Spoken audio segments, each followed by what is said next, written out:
Monsoon सत्र के दूसरे दिन भी ये हंगामे की भेंट चढ़ गई और विपक्षी सांसदों के हंगामे की वजह से लोकसभा और राज्यसभा की कार्यवाही बार बार स्थगित होती रही। वहीं आखिरकार भारी हंगामे के बाद लोकसभा और राज्यसभा की कार्यवाही कल 11 बजे तक के लिए स्थगित कर दी गई। विपक्ष ने नीट पेपर लीक पर चर्चा की मांग की और इससे पहले जब सुबह 11 बजे संसद शुरू हुई थी तब भी दोनों सदनों की कार्यवाही 12 बजे तक स्थगित कर दी गई थी। लोकसभा और राज्यसभा की कार्यवाही स्थगित होने के बाद सदन के बाहर आकर कांग्रेस अध्यक्ष मल्लिकार्जुन खड़गे ने आरोप लगाया कि उन्हें संसद में बोलने नहीं दिया जा रहा है। पटेल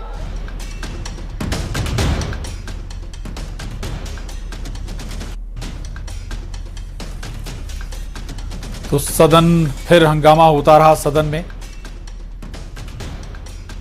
और लोकसभा राज्यसभा दोनों जगह हंगामा हुआ। उधर संसद के मानसून सत्र के दौरान रणनीति तय करने के लिए इंडिया गठबंधन के शीर्ष नेताओं की एक महत्वपूर्ण बैठक हुई और इसी बीच विपक्ष के नेताओं ने स्पीकर ओम बिरला से मुलाकात की है। कल सीजेपी के प्रोटेस्ट के दौरान पुलिस के एक्शन पर चर्चा की मांग की है। राहुल गांधी के साथ समाजवादी पार्टी के सांसद धर्मेंद्र यादव, शिवसेना यूबीटी सांसद अरविंद सावंत समेत विपक्ष के कुछ दूसरे नेता भी मौजूद थे।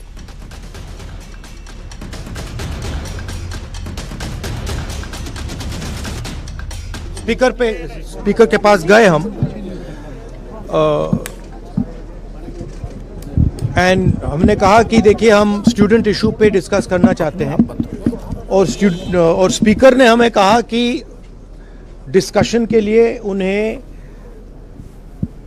सरकार से पूछना है। मतलब आप समझिए, speaker is telling us that to debate in parliament he has to take permission from the government. Rahul ji लगातार इस मुद्दे को उठा रहे हैं काफी समय से। ये कोई नया मुद्दा नहीं है, लेकिन इशू ये है कि ये बार बार हो रहा है और इस पे कोई कार्रवाई नहीं होती है। मुझे याद है जब मैं यूपी में काम कर रही थी तो जो पेपर लीक हो रहे थे वो एक दो जो एकदम जो नीचे वाले अधिकारी हैं उनको आपने अरेस्ट कर लिया या 2 दिनों के लिए रख लिया थाने में, उसके बाद बात वहीं पे रुक जाती है।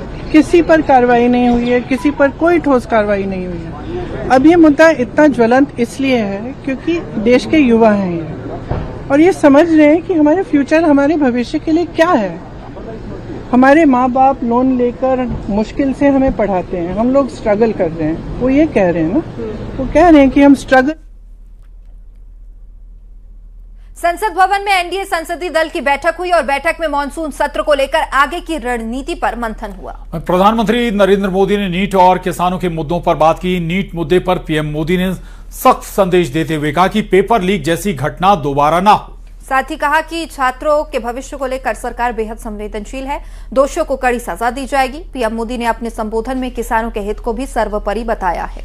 उधर अखिलेश यादव ने सरकार पर निशाना साधा। अखिलेश यादव ने कहा कि केंद्रीय मंत्री से बीजेपी इस्तीफा नहीं मांग रही, बीजेपी को अपने दबे हुए राज खुलने का डर है। दोबारा इस तरह का पेपर लीक ना हो, इसके लिए सख्ती से कदम जो उठाया गया है। जिन्होंने पेपर लीक धंधे में जो लिप्त है, जो लोग दोषी पाए गए हैं, जिसको अरेस्ट किया गया है, उसको जेल में डाल करके प्रधानमंत्री जी ने अपील भी किया है कि उनका जो सजा है उसको सख्ती से सख्ती सजा कैसे दिया जाए, उसमें सारा टॉप क्लास के वकील लोग भी साथ दें, ताकि जो पेपर लीक जैसे पाप काम किया है उन लोगों को घोर सख्त सजा मिले और आगे पेपर लीक नहीं होने के लिए सख्ती से जो कदम उठाया गया है उसके बारे में भी प्रधानमंत्री जी ने जानकारी दिया।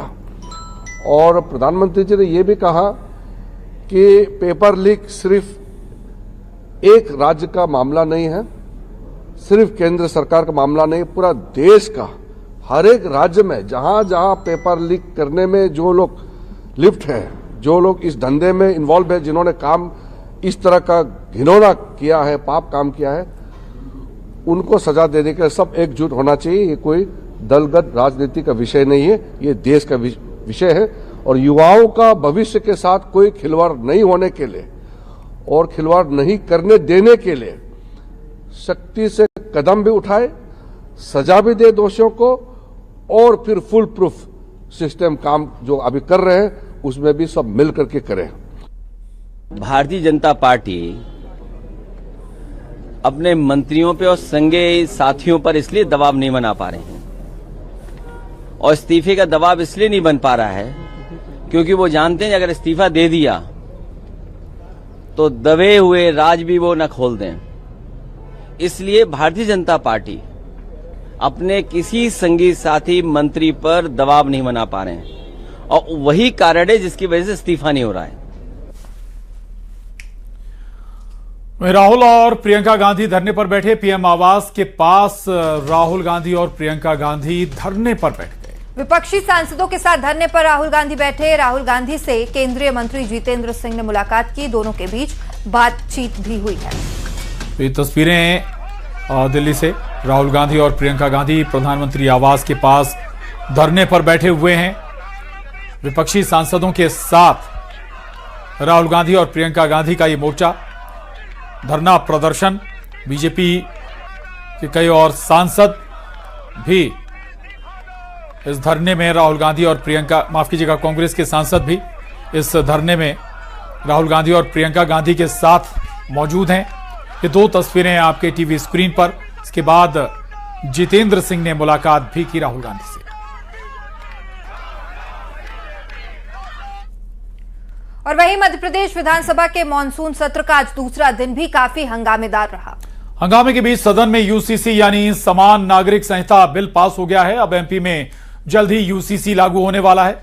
यूनिफॉर्म सिविल कोड को लेकर मुख्यमंत्री डॉक्टर मोहन यादव ने कहा कि राम से रहीम तक, रविंदर से रॉबिन तक, अमर से एंथोनी तक और अकबर तक देश एक संविधान देश में चलेगा। मुख्यमंत्री ने कहा कि आज के बाद मध्य प्रदेश को भेदभाव से मुक्ति मिलेगी। सीएम डॉक्टर मोहन यादव ने यह भी कहा कि गोवा, उत्तराखंड, असम के बाद अब मध्य प्रदेश भी यूसीसी लागू करने वाले चुनिंदा राज्यों में शामिल हो चुका है।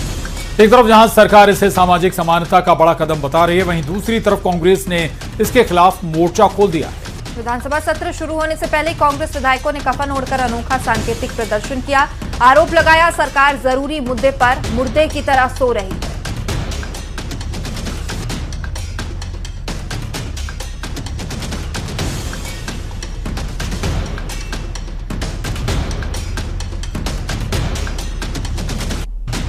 तो मध्य प्रदेश में यूसीसी बिल पास हो गया है और उसके बाद हालांकि सियासत शुरू हो गई है, लेकिन मुख्यमंत्री डॉक्टर मोहन यादव ने साफ किया है कि अलग अलग कानून